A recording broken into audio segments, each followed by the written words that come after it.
So I just feel like the Lord gave me too much to not share. So I'm going to keep sharing, even if no one's listening. I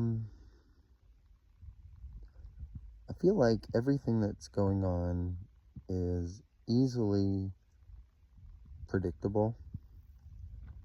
I mean, I've been predicting pretty much everything from Amazon to Bitcoin, traded those things. And, like COVID, vaccine passports, mandated vaccines, inflation, you name it. It was all really easy to see, and I wrote about it and talked about it. And everyone thought I was crazy for pretty much all of it, still do. And that's why I live out here in the beautiful land that the Lord has made. And man, it's cost me a lot to believe what I believe. I've had a pretty great life, so not complaining. A lot of people have really, really hard lives and situations, especially these days, and definitely feel for them. Look at kitties. I fed them. They're still hunting. It's good. That's what they're here for. So, balance, That's why I'm not a vegan. I've done it, but balance, I think any fad is gonna ruin you. If it was easy, everyone would do it. Like, the way to life is narrow, and I've heard the Bible is called the basic instructions before leaving Earth. And I don't like that, because I don't think that it's basic, for one. I think it's layers and layers and layers. And for two, I don't think that he left us a user manual for life on purpose. I think that there's a lot in learning from each other and in community and those who've gone before us.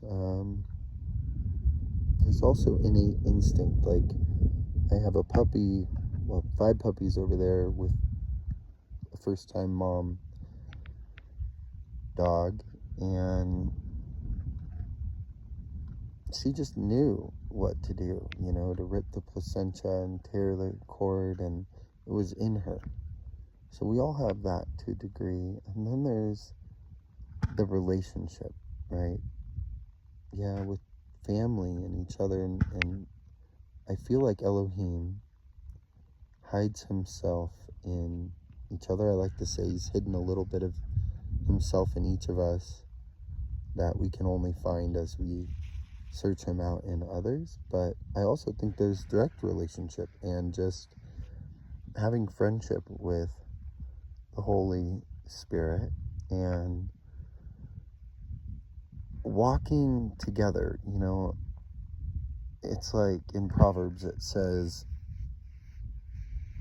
something like, discipline the fool lest he be wise in his own eyes, but don't discipline or rebuke the fool lest you partake in his folly.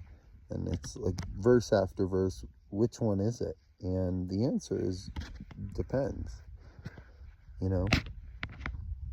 Wisdom is the right application of knowledge, and that comes with understanding. And I think that in an era of the most amount of knowledge and access to information that we've ever had, we're sorely lacking in wisdom. So maybe I can try to offer some of that. But it was always there, it's there innate. It's there in the Spirit as he speaks to our hearts, and we have to sensitize our hearts to truth and his Spirit and not be so easily offended, because offense is the enemy of growth and pretty much everything. It's not good. So, although I'm offended by what they're doing to our kids these days. You know, I guess it's okay to be upset. You know, I saw a little kid video, Indian girl say, there's no wrong emotions, there's wrong behaviors. And I think that's good. I think that's true. But there's a time under heaven for all things, right? In Ecclesiastes it says, time for war, time for peace. So which is it, you know? And therein lies wisdom.